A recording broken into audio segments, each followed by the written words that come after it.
I should like, on behalf of Her Majesty the Queen and of the entire British people, to express our thanks, admiration, affection, and good wishes. We shall not forget you, and we shall watch with the closest interest as you embark on this new era of your remarkable history.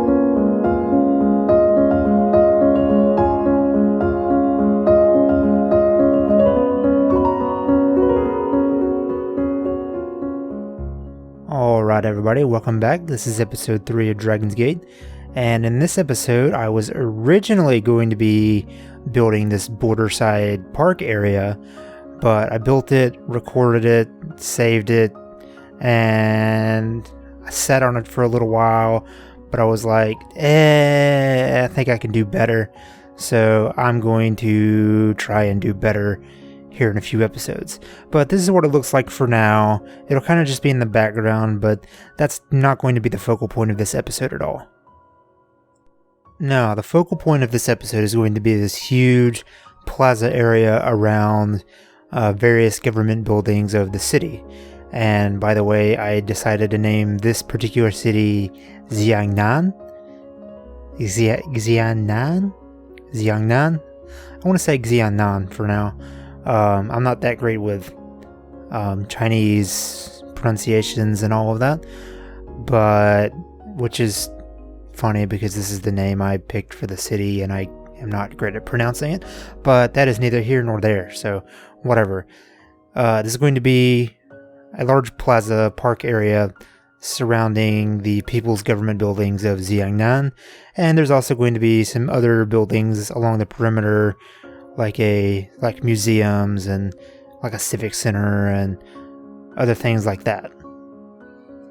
And this plaza area is going to be actually quite large because I've noticed in so many different Chinese cities that there's these huge open areas that are adjacent to either expo centers or government buildings mostly. And they're huge.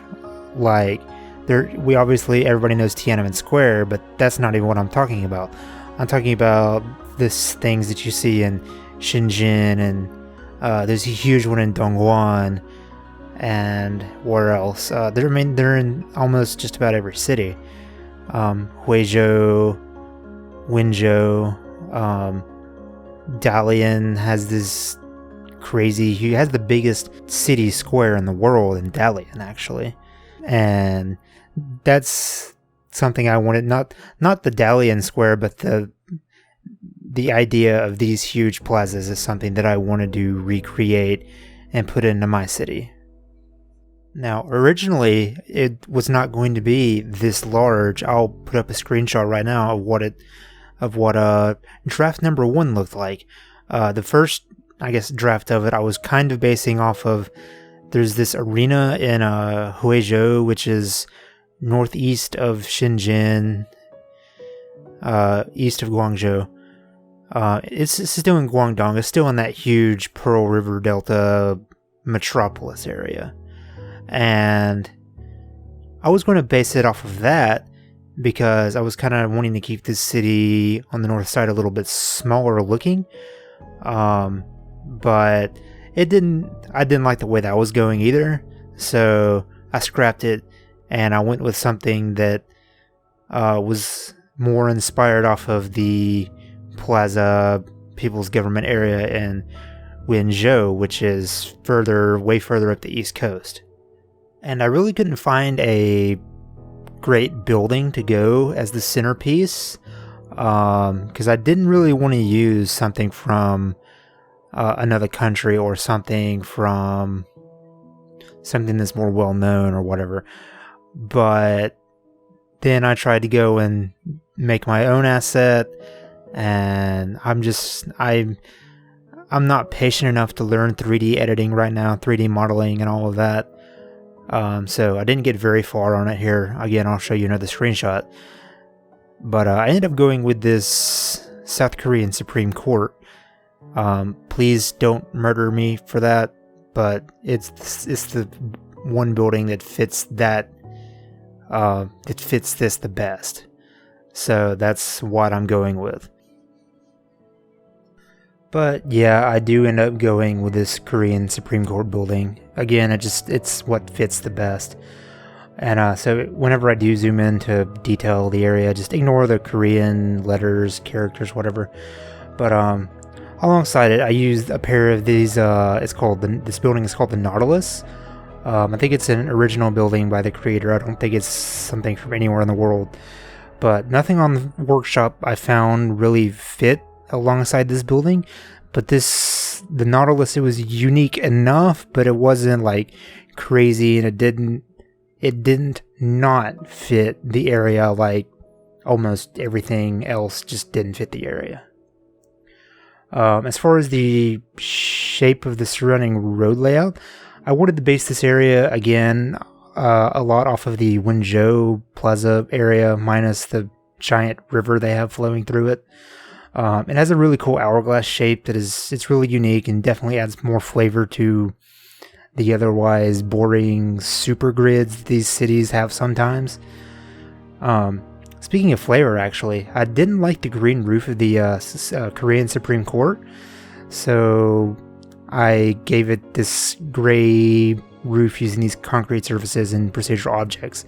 It looks much nicer, I guess you could say, if you like drab socialist government look, but it looks better than the green, definitely, in my opinion, especially for this theme. Something else to note as I do the detailing in front of the main building, these white tiled pedestrian roads, I get rid of them. Not this episode, but here in a few episodes, and I use them again in various other builds, but I go and I change them to the Contemporary Pedestrian Street by Urbanist on Steam. And again, the vanilla pedestrian roads, they didn't really fit the theme, but I also didn't want to spend a lot of time putting decals over them, because again, it would take a lot of time, and we all know that we have a finite prop limit.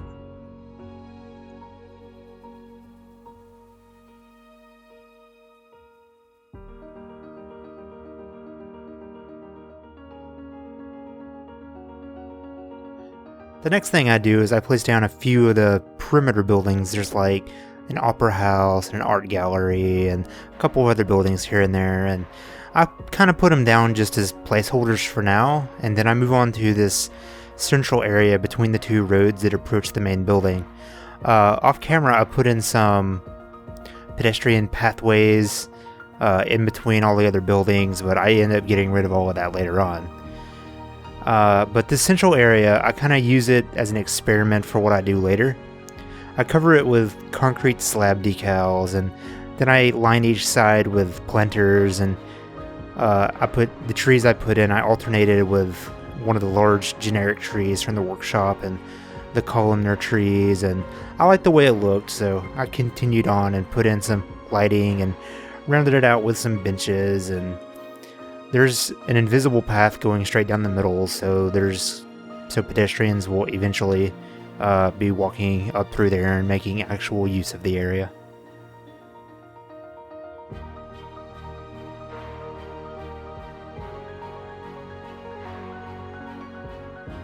Then after that, I move on to creating the areas on either side of those roads.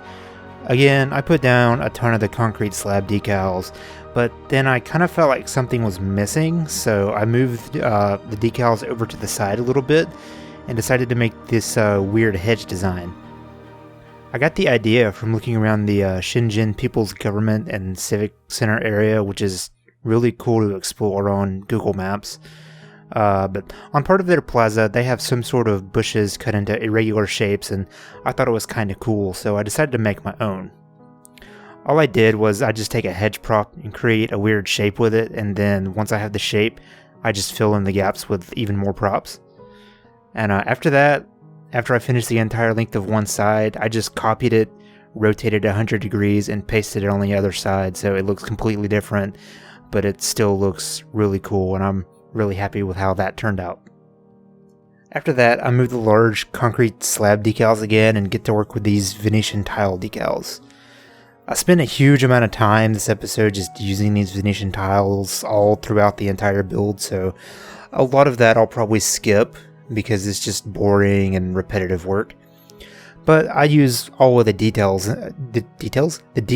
in this pack.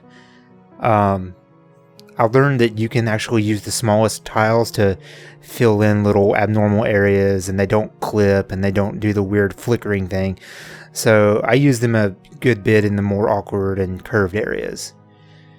And after all that tedious work is done, I again used inspiration from Shenzhen and made like a grid, I guess, of trees where they're equally spaced out.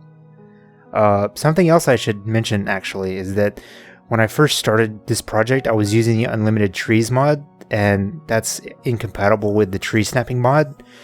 And when I found that out, I was kind of disappointed because I could really use the tree snapping mod. But apparently you can't unsub the Unlimited Trees mod and then sub to prop snapping because it still has the issues where the trees go crazy. So if anyone knows how to fix that, leave it in the comments, because tree snapping would be pretty amazing to use in the future, especially for some pretty cool ideas I have for the southern areas.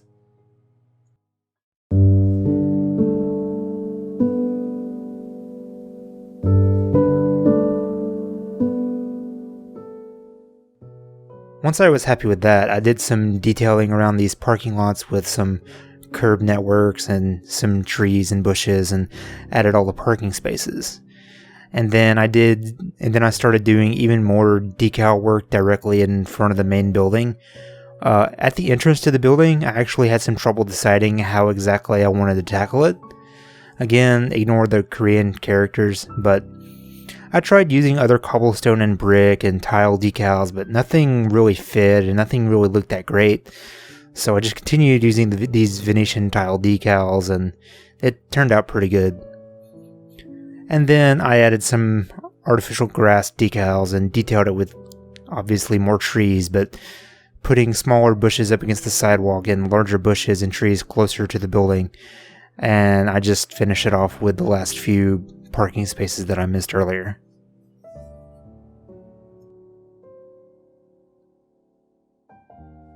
Moving on from that, I tried to decide how I wanted to do the sides of the building. I just used some vanilla pedestrian sidewalks and added some trees, nothing too special. But then I felt like I added way too many trees, so I cleared up the areas on the back side of the building, and I just put down some manicured grass decals and some surrounding bushes. And then I just went to town with these red flowers. I probably added way too many, but I really wanted it to visually pop and draw attention, and interspersed in there I put some yellow flowers as well. After that, I continued the plaza theme with the central part just being a continuation of the plaza and tree theme from the front, but I mixed it up with a little different look for the Venetian tile and concrete slab combo, and I lined it with, again, planters and pencil pine trees, and I put another flag and a fountain that actually I'm probably going to replace because the vanilla fountains do not look that great. But then between the office buildings in the back and between the office buildings and the Nautilus buildings, I put some like winding sidewalks surrounded by trees, and on one of them I put a giant chessboard just as something to differentiate it a bit. For the farthest back areas, I split them up again, with the outside portions having trees and the inside portions having a less obstructed view of the main building. I split the areas with again, pedestrian vanilla sidewalks. But I do line the more cleared areas with some smaller columnar trees and some bushes. And finally, to wrap up this part, I continued with the theme of sidewalks and plazas adjacent to each of these two office buildings is another plaza. Somehow or another, they aren't exactly symmetrical, but you can't really tell unless you're actually looking for it. But on these plazas, you have the same theme of the Venetian tiles and the tree grid with invisible paths going through them. And I just finished up the office buildings with some more perimeter bushes and a pathway going through both of the buildings.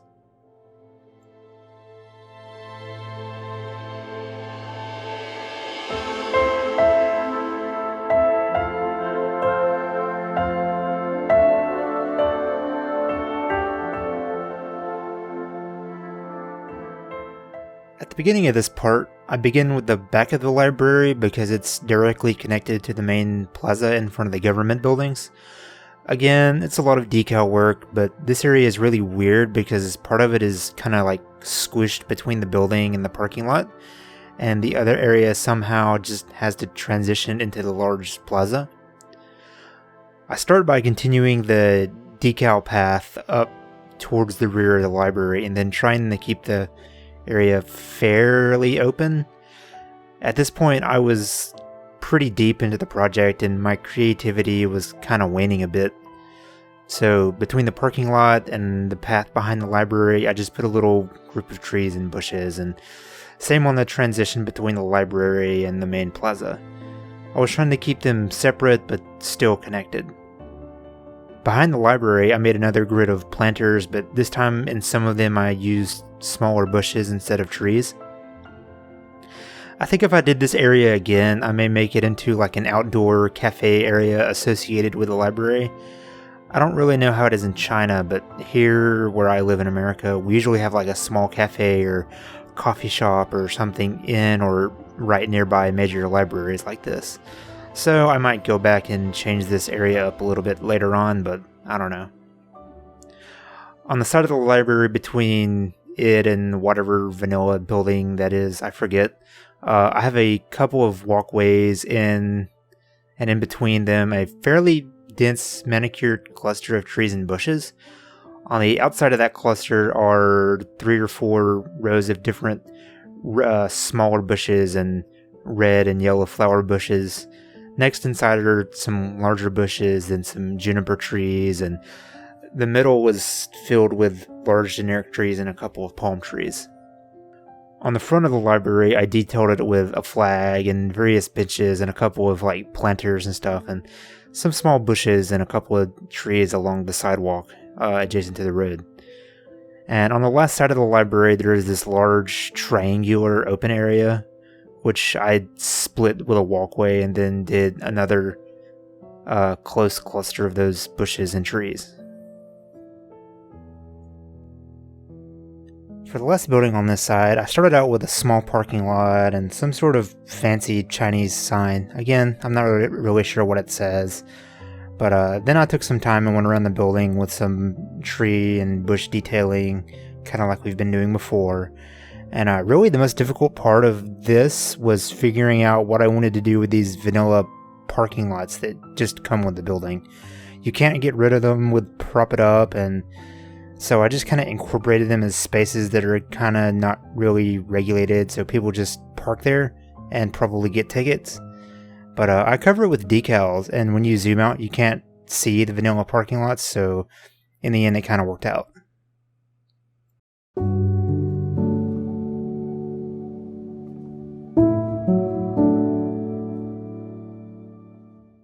The last building I put down in the front left corner of this area is a building called the Warp, or just Warp.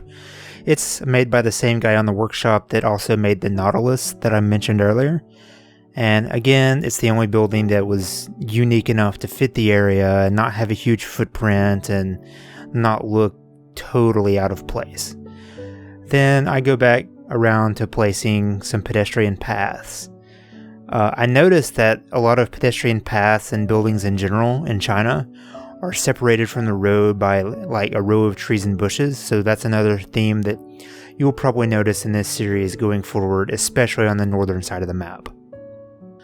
After putting down some paths and a couple of decals, I wanted to use some spotlights to light up this building like I have for a few others in this project, and I ended up going up to the roof of the building and placing a few of these pink and light blue lights, and I thought it looked really cool, so I decided to make it like a theme of the northern side of this series, the Chinese city.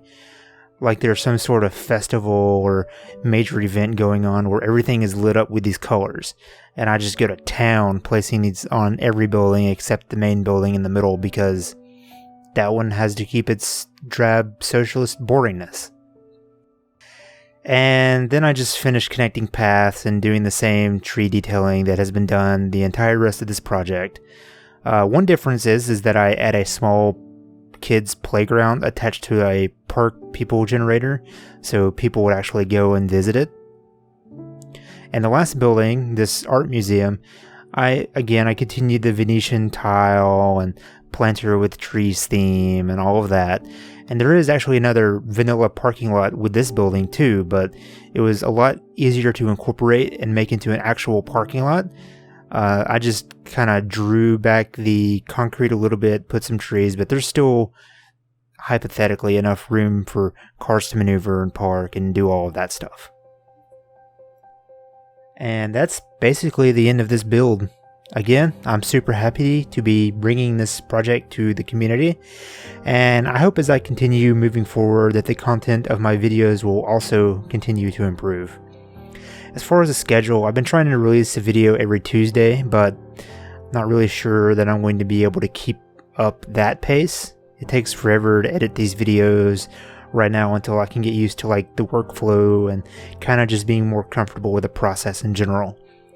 But I'll definitely still try to be continuing to upload weekly, but there might be a delay or something, but really at the moment it's not a huge deal because I don't have a developed audience, so I'll just continue with what feels right for me right now. And thanks again for everybody for watching. Please at very least like the video. It's the easiest way to help me grow the channel. Subscribing also helps, but for now I'm signing off and I hope to see you in the next one.